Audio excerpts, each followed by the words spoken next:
Bricktopian. Hello everyone, it's Bricktopian here, and today I will be doing an unboxing for the PlayStation 5 Dualsense controller. Yes, I already have a Dualsense controller, but I have the white one that comes with the console. This time, this is a look at the Volcanic Red version. And yes, this is the newest colour for the PlayStation 5 controller. They have previously done a Cosmic Red version, which looked more pinky, which is why I didn't get it. But this one supposedly is properly red, and dark red at that. And dark red is my favourite colour ever. So, yeah, it's good to get this. And also this tells you some nice things about the controller, such as the haptic feedback, which is actually really fun playing racing games because it affects it in the way the gears work and also how you go over different terrain, which is really fun. And also adaptive triggers, which are also adaptive triggers are what I was just referring to. Haptic feedback is the vibration you get over bumps and things, whereas the adaptive triggers work with gears on a car and also works out how much pressure you put on accelerators and brakes and things. The built microphone I haven't really used much. It's not that good, but it's good they include it, I suppose.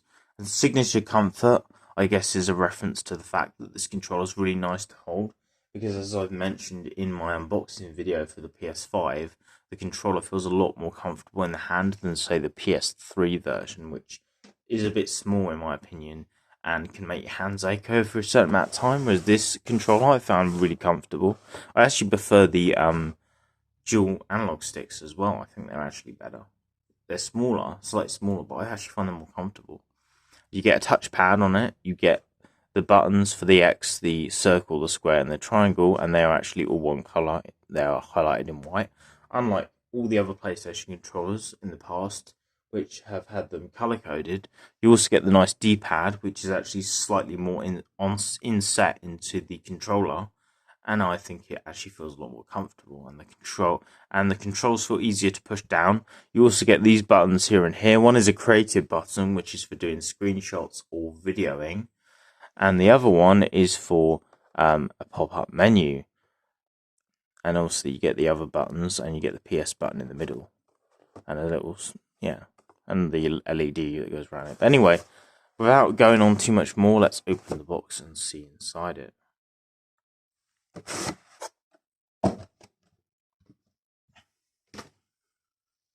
So, you get an instruction manual for the controller, which I won't be using because I already know what to use. But basically, I'll probably tell you how the buttons work, I imagine, and how to charge it and that sort of thing. Yeah, the button shows you the buttons, the color-coded, it shows you where the different buttons are and what they represent, stuff like that. And then, the battery and the specifications. But yeah, that's it really for that. And then you get the actual controller in here, which, oh, you don't get an extra wire. That's a shame. I really thought you'd get an extra wire with this, which is kind of a shame. I don't know why they didn't include an extra wire. I think they should, because a big part of the controller obviously has been able to charge it, so I think that's a bit of a cop-out that there's not an extra wire. But you get the printed logo in there on this polystyrene thing, which is a nice touch, I guess, with the X, the circle, the square, and the triangle. But they didn't have to do that. But I would have preferred a wire included, to an ingrained logo on the bit you throw away. But hey ho, it's a nice use of expenses, I guess. But and then you get the actual controller, and that's it. You don't get any wire. No, that's a shame. But yeah, I guess that's the way it goes sometimes. I'd have to buy a separate wire, I guess. But yeah, there is the controller, which actually does look really awesome. I love the shade of red. It looks really shiny and just amazing. And it looks good from every angle, I think, as well, which is really nice. There's the back of it. And again, the grip is really good and solid. And I got this because I'm not a huge fan of the white ones. I'm not a fan of white PlayStations or white consoles because they get dirtier and they could, I imagine, yellow over years of use. Not that I know for sure, because I haven't got any white consoles in the past. I've only ever got black or a grey one, because I had a PS1 before and that was grey.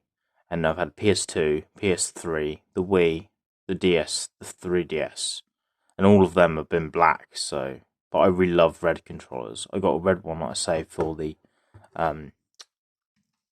PS3, but it's obviously a bright red. But they don't do a bright red in the PS5 controllers. But I actually prefer the dark red anyway. So I'm not going to complain too much. The dark red is just beautiful. I think it's my favorite. This is probably my favorite shade of red actually. So it's really good. But anyway, they're just my thoughts on this unboxing. I hope you've enjoyed this video and this look at this controller. And see you again soon. And feel free to like, share, and subscribe. Goodbye.